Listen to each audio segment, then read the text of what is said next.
the Tudors Dynasty Podcast. Hello and welcome back to the show. I'm your host, Rebecca Larson, and today I'm welcoming to the show for the very first time somebody I've known for quite a while, Tiffany Brown. Welcome, Tiffany. Hi, thank you. We go back. I'm trying to think of when was the first time that you and I talked? It's been quite a few years, hasn't it? Oh yeah, it before 2020, I think. Yeah, because you wrote a short story for my blog back in 2020, if I remember. Oh, I did. That's right. I did. I researched that.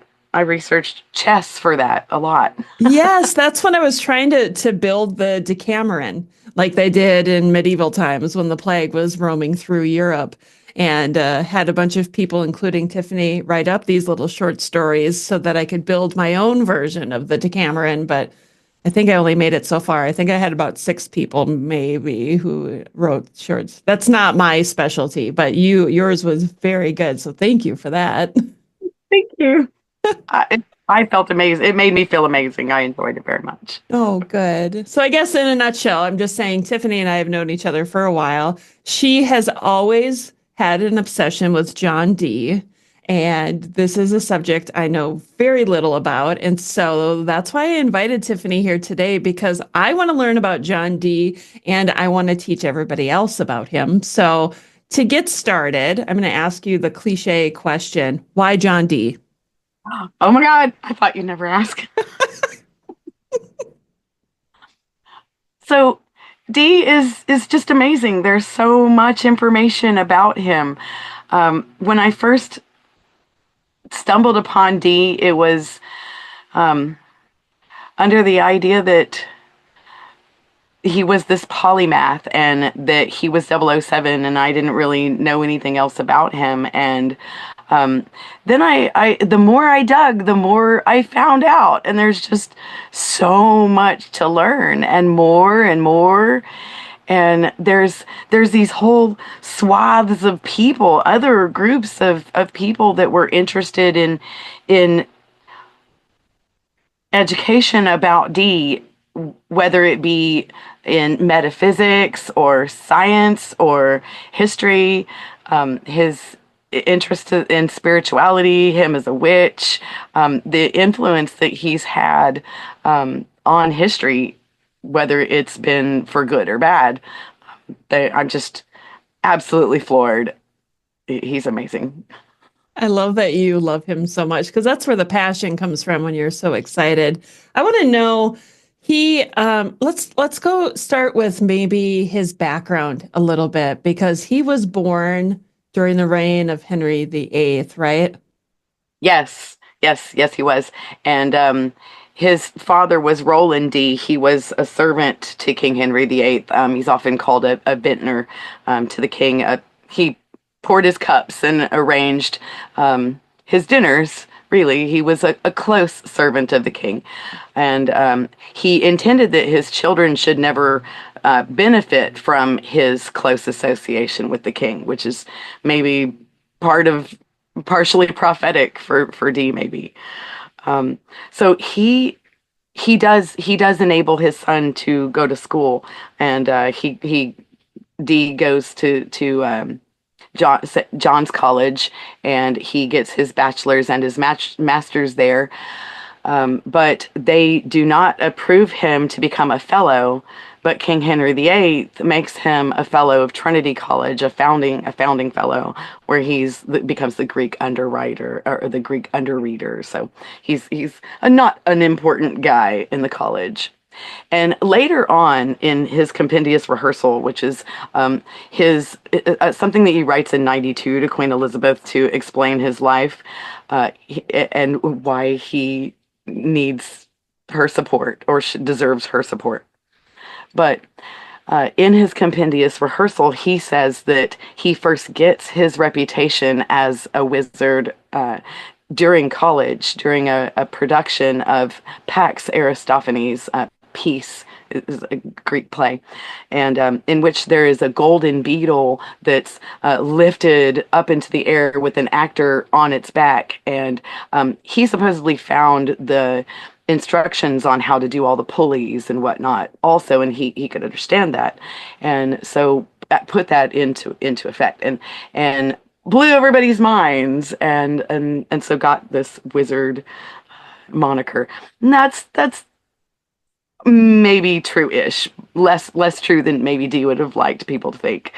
Um, because of course we know that the theater was big in the Tudor era. The townspeople knew how to put on these pageants, so a few pulleys probably wasn't what made people think he was a wizard. It makes me wonder, and I don't know if you know the answer to this or not, but like, did he study Da Vinci at all? I feel like Da Vinci was like the inventor of so many things. I believe that the short answer is probably yes to some extent because they were semi-contemporaries.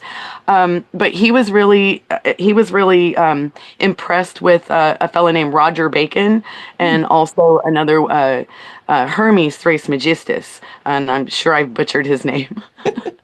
But they were into astrology and Kabbalah and the belief in everything having a name and that name being part of it and the ability to control it. Even going back to like the biblical idea that Adam named all of the animals, that you would have this true name that could be that everything did, and that there was this inner structure that everything depended upon, that could be moved upon. And that was probably Dee's math there when he writes his hieroglyphic monad, and that's his great contribution to the maths.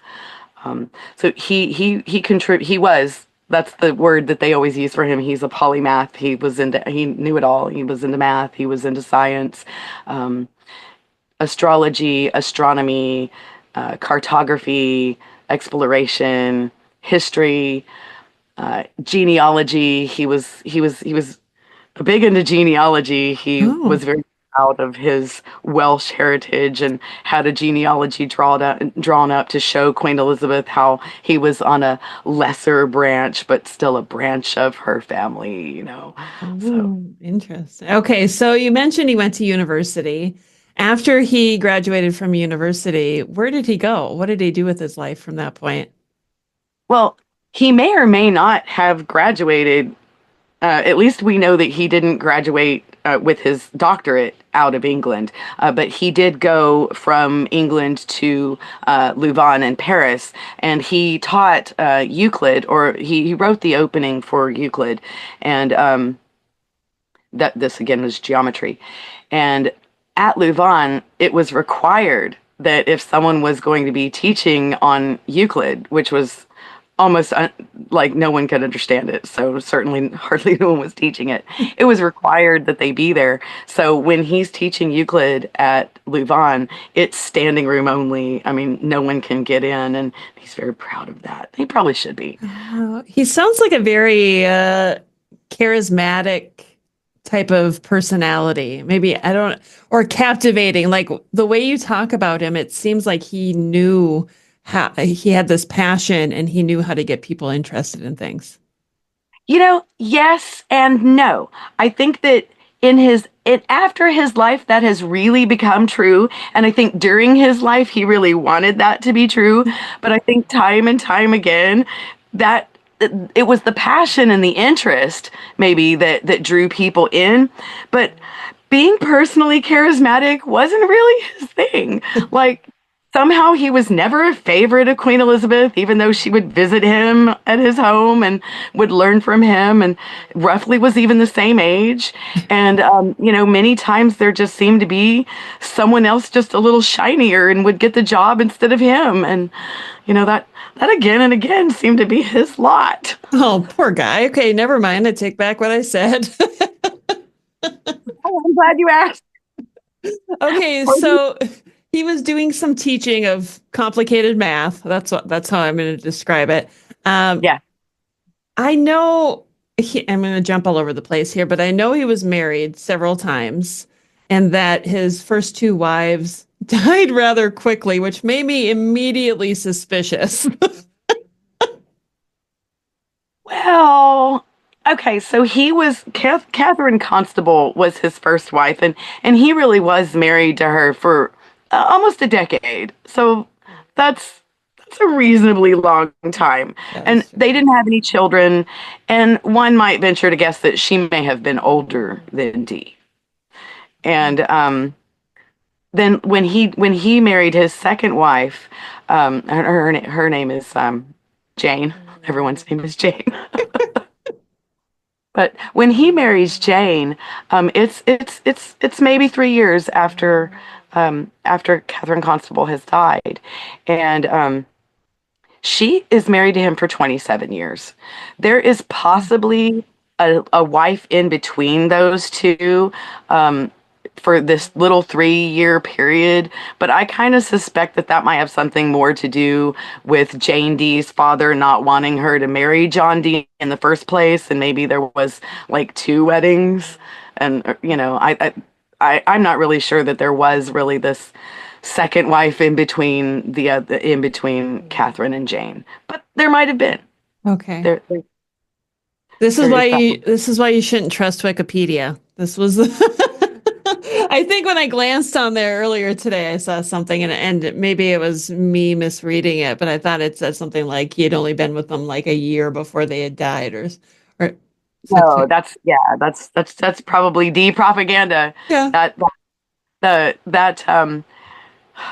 that counterculture switch when they move in the Tudor era from, really being kind of magic practicer as a culture, magic practicers, they're saying their rosaries, they're dousing themselves in water, to, being, the opposite end of that is still affecting me today, where, we are thinkers. We do not believe in magic, and that is balderdash, and we that's still affecting Dee and his reputation, and probably Yeah. always will. And you cannot separate Dee from his magic reputation, nor would he want you to have done that. So I guess that's all fair. Yeah, I feel like that, like today, people who like to do tarot or anything along those lines get this stigma around them, and I feel like that was probably the same way Dee was treated. Like people look at them and go, "What is this? What is this magic you're doing? It's not real or whatever." But he was very talented. I want to know. Like when you think about Dee and all of the things that he did in his life, what do you think was his biggest achievement? His hieroglyphic monad, and also the preface for Euclid. That's undeniable that those things have affected math going forward, and I would assume that our math today benefited from that stepping stone along the way. Yeah. Um, there's really no way around that. Yeah. Okay. So one of the things that you've been doing lately on social media are quick little videos about 99 neat things about John Dee, which are so fun. And I want to talk about some of the neat things about him because I think I want this episode to be a way for people to find interest in him and want to do more digging and learn more about who John Dee is. So why don't we start off with just one of the 99 things that you find to be neat about John Dee? Oh my. Okay, I'll so ask you for more, so don't worry. Don't feel like you have to pick one. But I think one of the things that I picked out that you mentioned earlier, and I want to go back to what you're going to say, but was the 007 thing. And so at some point, I do want to talk about that. But before we get there, I want to know what's the first one that comes to mind for you? so he manages to live. He's a survivor in a time when these spiritual realities are killing people, really, for what they believe. And when he's born into a magic world. When he dies, he's leaving a world where magic has been kicked out. So he navigates through that, and during the reign of Mary, he becomes a priest, like an ordained priest. There are 6 degrees of between tonsure and actually being a priest, and he makes that jump in one day with the help of his buddy Bloody Bishop Bonner. So under Mary, he is working with Bonner, and he does cast some horoscopes, which is fine. This is all above board. But the problem is when he casts the horoscope that suggests the ascension of Elizabeth. And of course, that means like the death of Mary's babies, even. And, oh my goodness, what have you done? So he lands in jail, or at least he says he does. He lands in jail. And later on, he says he does. Let's say that way. But, reasonably, he does. And in fact, Fox's Book of Martyrs says that he does spend some time in prison, and he has a cellmate, Bartlett Green, and Bartlett Green does not survive. He burns at the stake. He cannot be convinced to say what needs to be said to save his neck. And then later, under Elizabeth, Bonner will die in prison. He's not actually executed, but he's just going to languish there until he dies. And both of these fates, Dee eludes. And that's pretty neat, I think. And so he's a priest. And of course, priests typically don't get married, but that's not always true. And I know that you've recently talked with Leander Delisle about how Elizabeth didn't like married priests. So he was married both times. I mean, or rather, he was a priest both times that he got married. So I think it was really pretty interesting. Now, he's actually going to sort of get married again. We don't talk about this because we don't talk about Fight Club. But he actually engages in something of a polycule marriage between himself and his protege Edward Kelly, his squire, and his wife. And so there are 4 of them in this relationship, and for 2 years they will share everything as a married quadruple.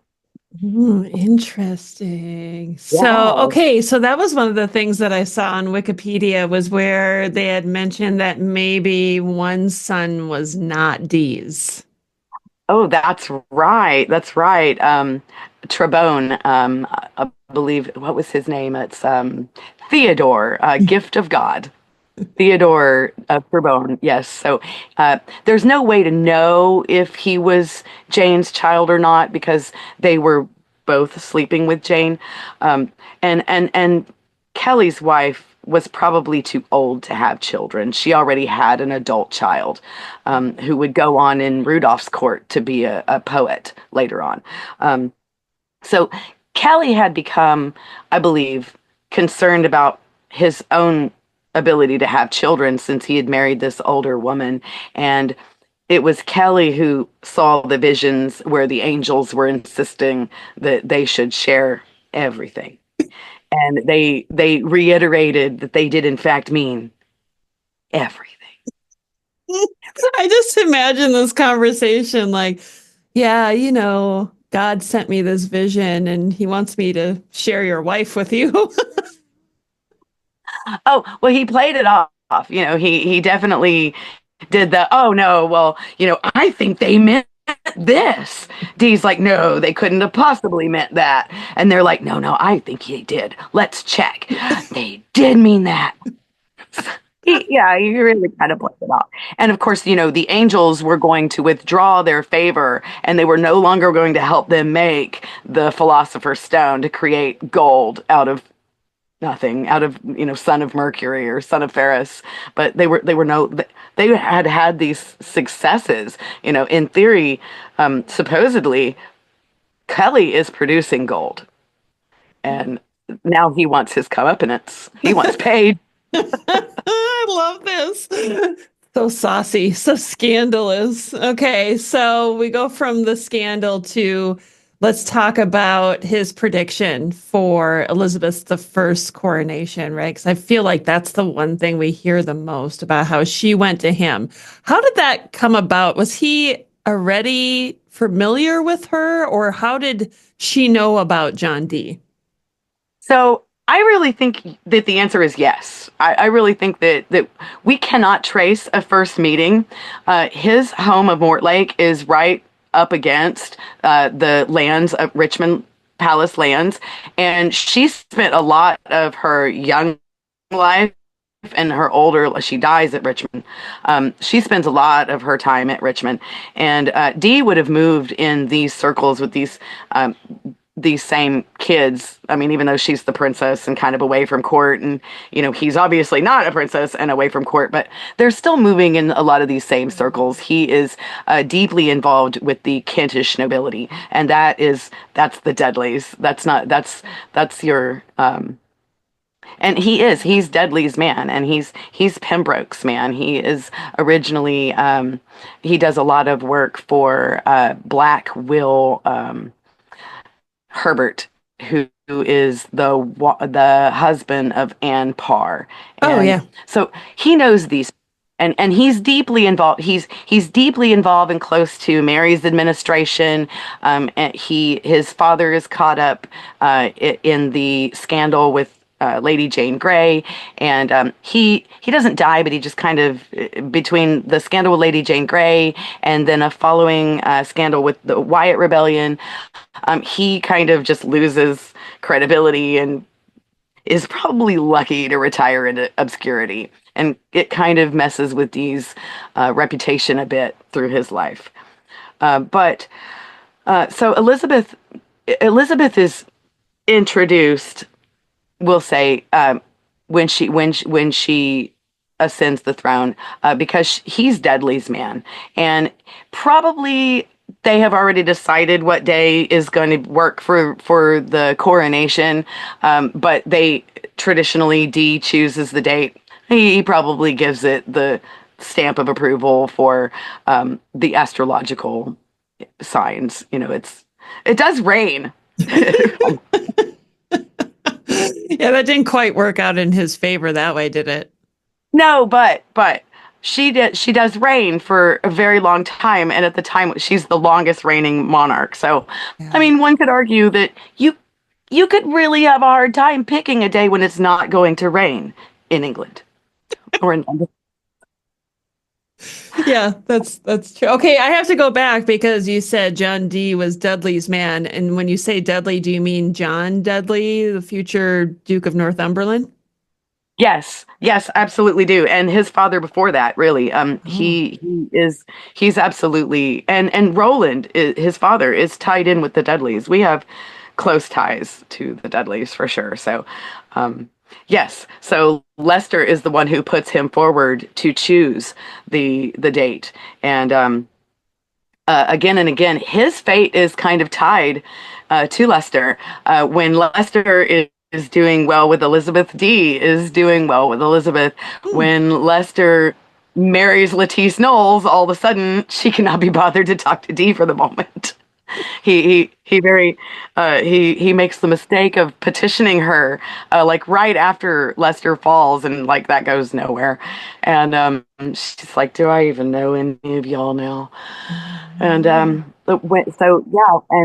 so when Leicester is doing well, then Dee is more so in favor.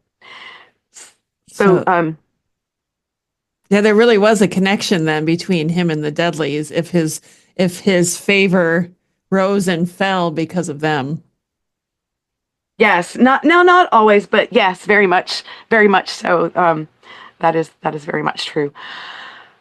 So he did, of course, he was his own man. He worked with Walsingham and was supposed to have come up with being or having been charged with coming up with codes for them to communicate. And this was necessary. It was necessary to protect their work as alchemists, necessary to protect their work in case political upheaval, which was rife and ready all the time. So he became 007. He came up with these codes, and Lester, I believe, if I remember right, the number associated with Lester is 1740, and the Oxfordians are forever looking for and finding these patterns. The rule of three, you only have to find three things to show your pattern, and they'll look in the original folios, and it's so beyond me, and I am very interested in semantics and the origin of words and the origin of names and where they come from and how maybe they affect our lives even, and that's something that Dee really believed in. So that's a little thing pull me in. Well, he was, I would say, an avid reader too, wasn't he? Oh yeah, yes. He collected after the dissolution of the monasteries. He was seeing that these books were, in some cases being burned, and in a lot of cases just going to nothing because, they're nowhere to be anymore. There's no library. There's nowhere for it to be. So he wants to protect these books, and he actually suggests to Queen Mary, a national library, and that's kind of rejected.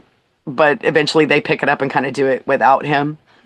But Mm. he does. He has his own personal library at Mortlake, and it is the largest library in London and in England, and possibly Europe, but definitely it's a massive library. He claims 3,000 books and a couple hundred manuscripts, and in addition to that, he's got these massive curiosity cabinets and he spent quite a bit of time in Europe after university, and both teaching and learning. He learns from Mercator. He learns from uh, what's his name? There was Mercator and Fiscus. I always say, I'm sure that's wrong, but he's learning from these most important thinkers, and he's gathering their works and he's bringing them back.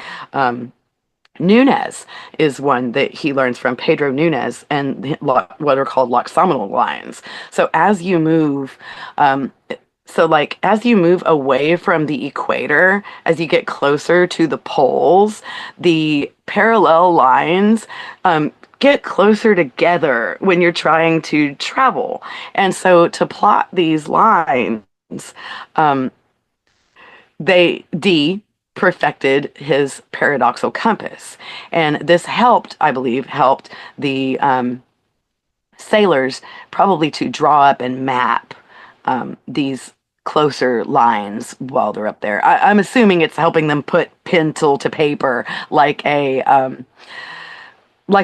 compass, like a math, little thing you hold on to and turn it and you put the Yeah. pencil down, like that. Because they're moving on a ship and they're trying to plot these maps out. But anyhow, so this paradoxal compass is his invention, and it helps them to navigate these closer parallel lines, and helps with navigation and discovery. In fact, the age of discovery just kind of explodes during Dee's era, and we see this happen with the Spaniards, and with the English, and really the French. Everybody's doing. Did he have influence on Elizabeth the First when it came to um, America, when it came to the New World? If he did, what kind of influence did he have? Well, absolutely, yes. He believed, and he was big into Arthurian legend, and he believed that partially through Arthur and partially through a Welsh, and I'm going to butcher this, but a Magog maybe is the Okay. name, but that especially through Arthur, that England already had claims to these lands, to Greenland and to the Americas, and long before. And he believed that they would find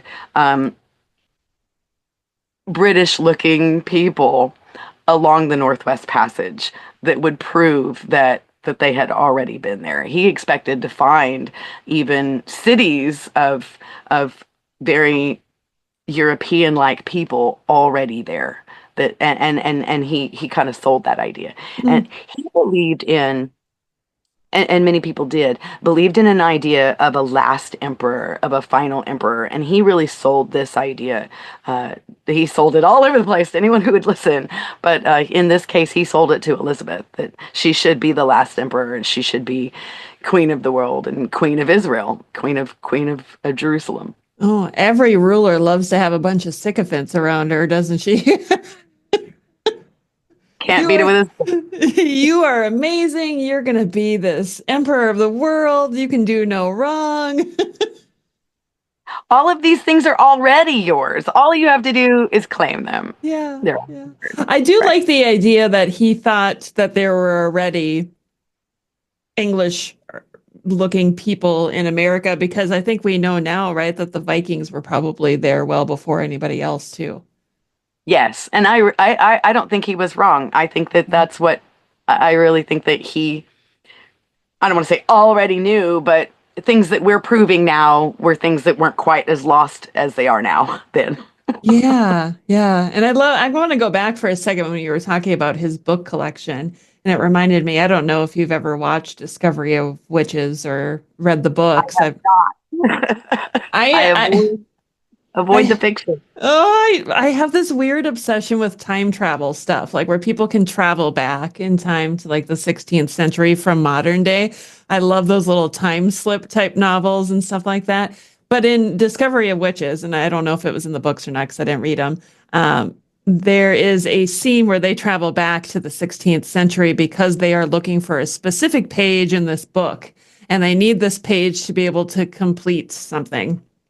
It's been a while since I've watched it. I don't remember what it was, but they go back in time and they need to find John Dee's collection of books because they believe what they're looking for is in his collection. And they go into this room and it's just filled with books. And I think it's after John Dee's death that they're there. I could be mistaken too. I don't think he was there. I think it was just like somebody who was watching his stuff or taking care of it.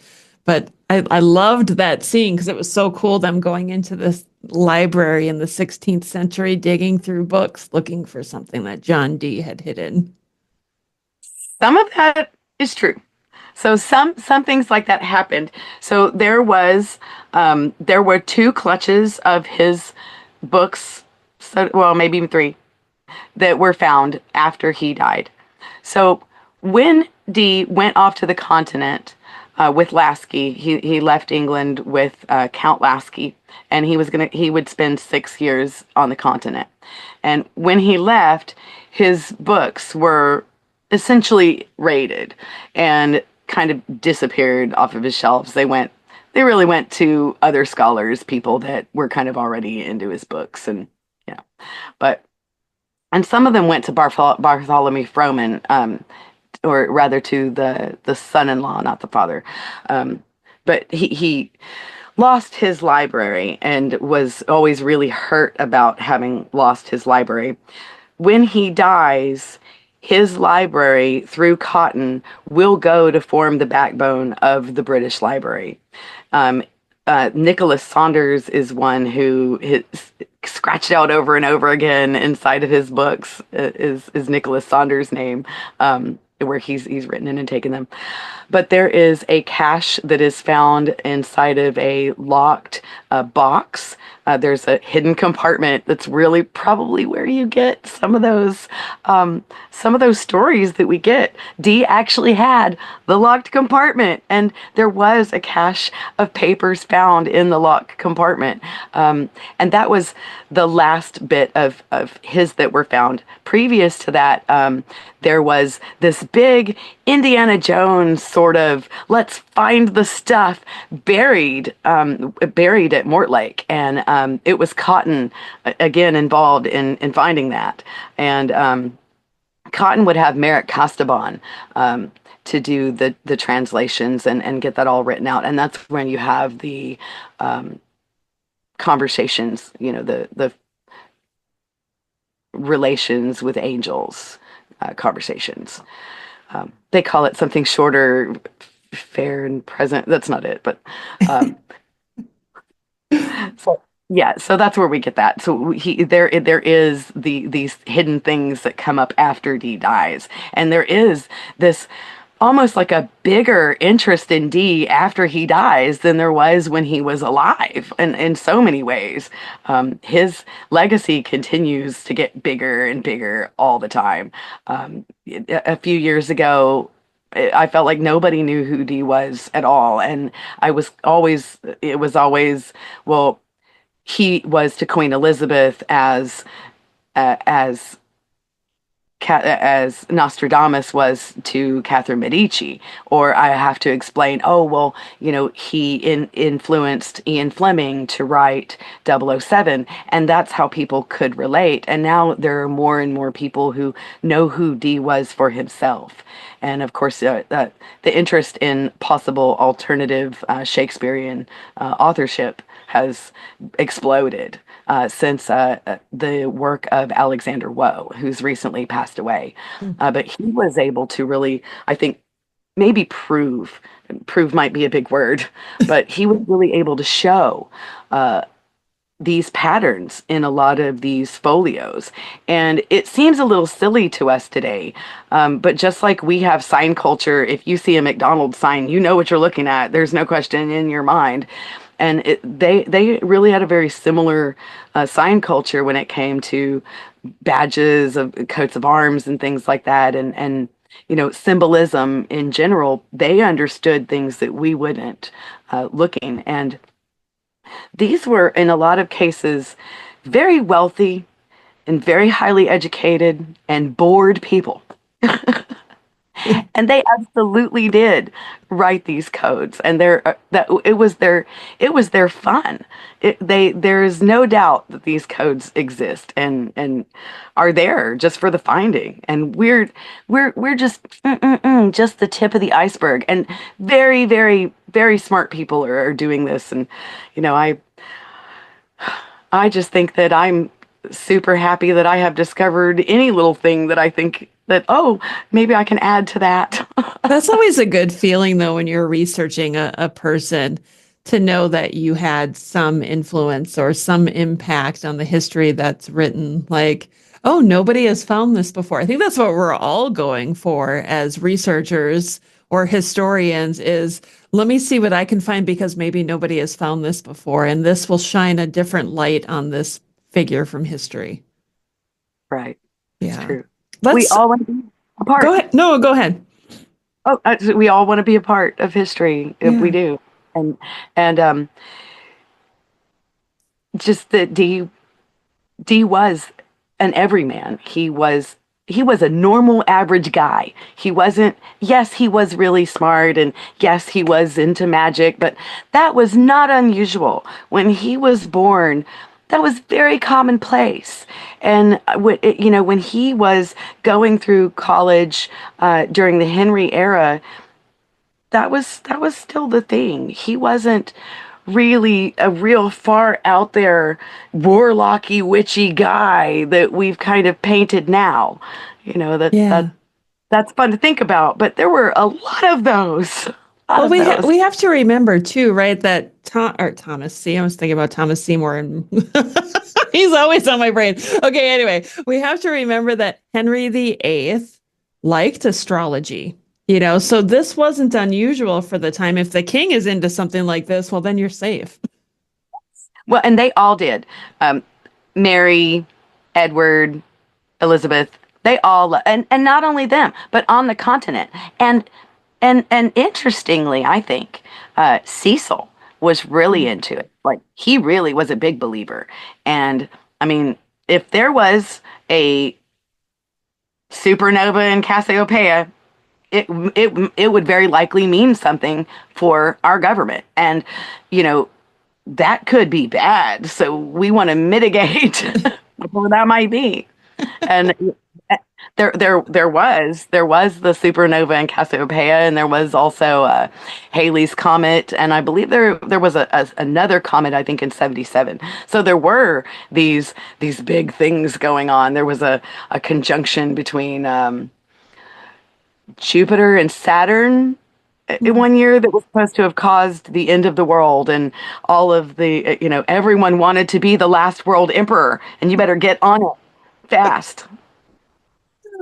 Now, see, now you're talking about this, and I think back to like the Wars of the Roses and the three sons of York and how they're on the battlefield and they see the snow dogs, right? And it's like this mystery to them. They think it's a sign from God.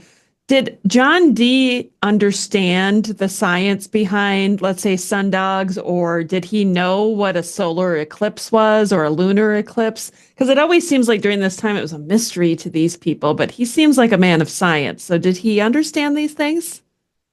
Officially, Dee did not believe in a heliocentric universe. In a heliocentric, he did not believe that the Earth traveled around the sun. Officially, Okay. but the Copernican theory already existed, and Dee very much believed in that.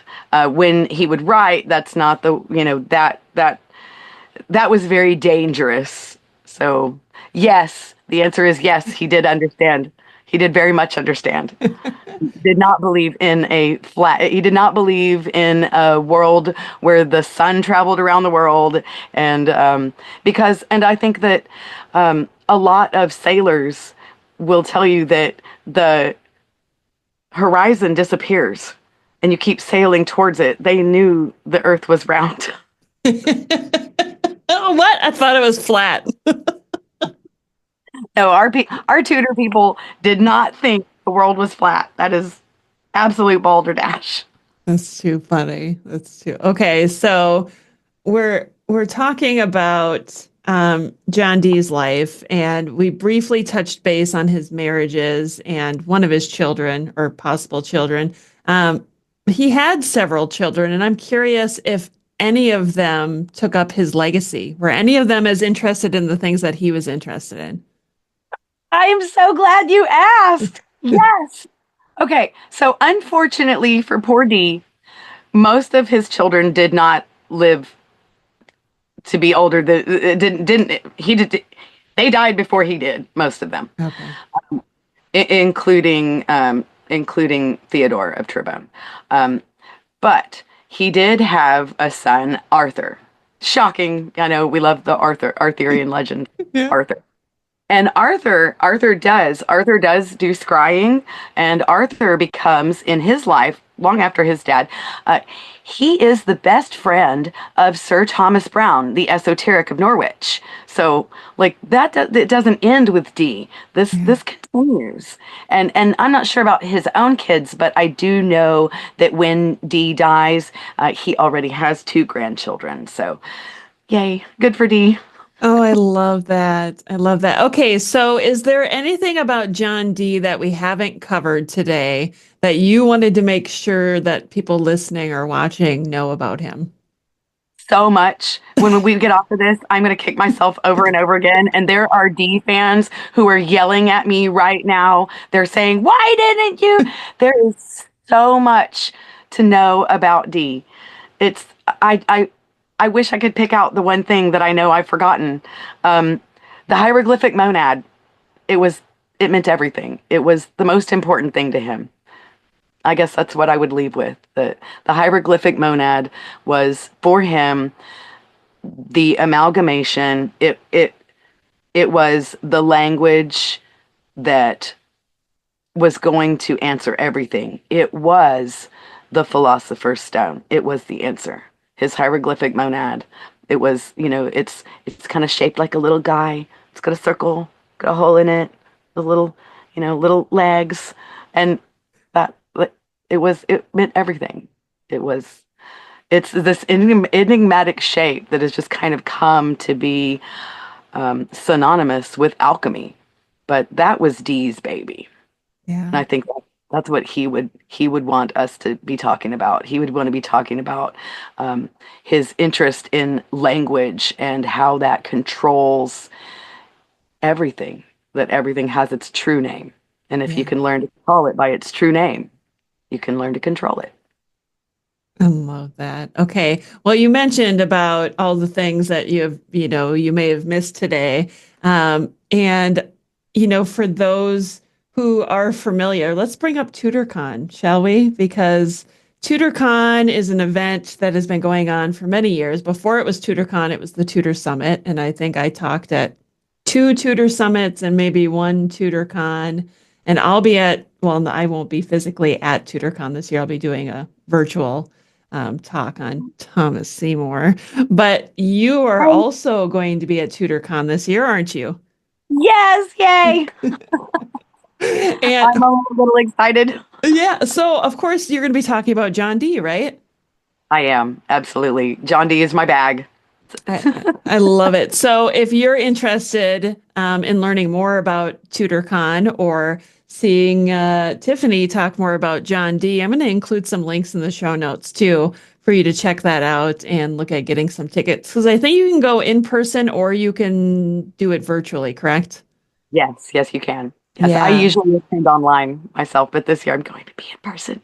Yeah, and they're doing it in a different place than they used to because it used to be held in Pennsylvania, but last year was the first time it was is it Virginia? Oh, at Agecroft, Agecroft Hall or Manor. Yeah, it's if I'm not mistaken, it's a building that was moved from Europe here. So that's kind of neat. Yes. Yes. You don't think there's any like Tudor era stuff in the US here, but actually there are some things that you can see. And I think this event, I wish I could be there in person. I think it's going to be absolutely amazing. Heather Tesco does such a good job arranging these events and putting on these talks. And I feel like the Tudor history community owes Heather a lot. And I feel like she doesn't get the recognition that she so rightfully deserves. Oh, that does tend to happen to artists. Yeah. It's a thing. Yes, it does. Well, Tiffany, thank you so much for coming on today and teaching us about John Dee. Thank you for having me. I'm so overjoyed and grateful. Thank you. All right. Oh yes, I would say that if I missed something, put it in comments, and I will not miss it at TudorCon. There we go. Yes. If you have any questions, if anything comes up after we chatted today, you can comment. You can probably reach out to Tiffany on social media too, because you're on social. I am Tiffy Strangebird Brown, 64 something. I have no idea what my own handle is. So, or you can just email me, Rebecca at tutorsdynasty.com. I will get your question to Tiffany and then get you an answer. All right, Tiff, thank you. Thank you so much.